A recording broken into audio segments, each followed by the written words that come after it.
gishyitsi cya Dawidi sinigeze namba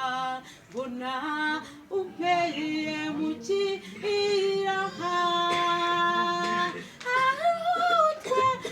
agendaniye wantarewe ya Yuda gishyitsi cya Dawidi sinigeze namba mbona umpeye mu kiraha ahutwa agendaniye wantarewe ya Yuda gishyitsi cya Dawidi sinigeze namba mbona umpeye mu kiraha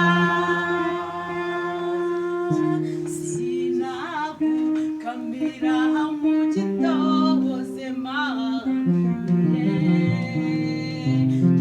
girurusoro mu nda ya mama wanyitayeho aho mvukiye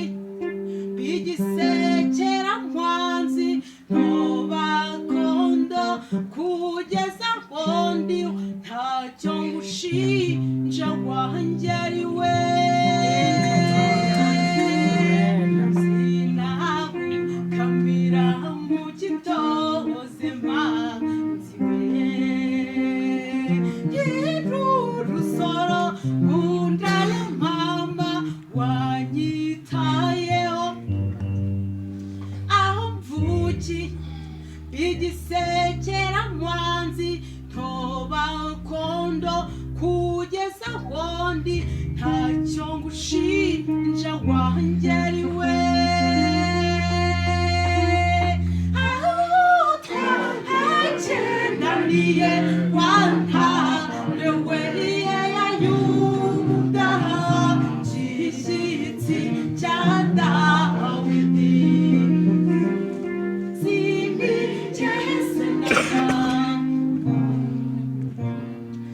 sinigeze namba mbona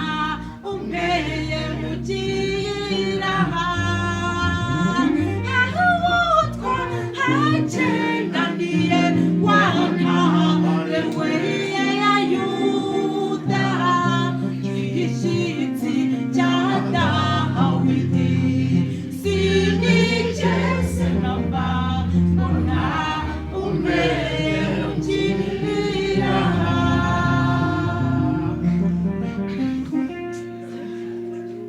abantu bonabonye bahemuka amasezerano bagiranye bakayahindura wowe nujya uhemuka wanjye ari we abantu bonabonye bahemuka amasezerano bagiranye bakayahindura wowe nujya uhemuka wanjye ari we ahutwa agendaniye wantarewe ya Yuda gishyitsi cya Dawidi sinigeze namba mbona umpeye mu kiraha ahutwa agendaniye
uro mutu uri umwami nyiri ingabo umucunguzi ahatwa hagendaniye wantarewe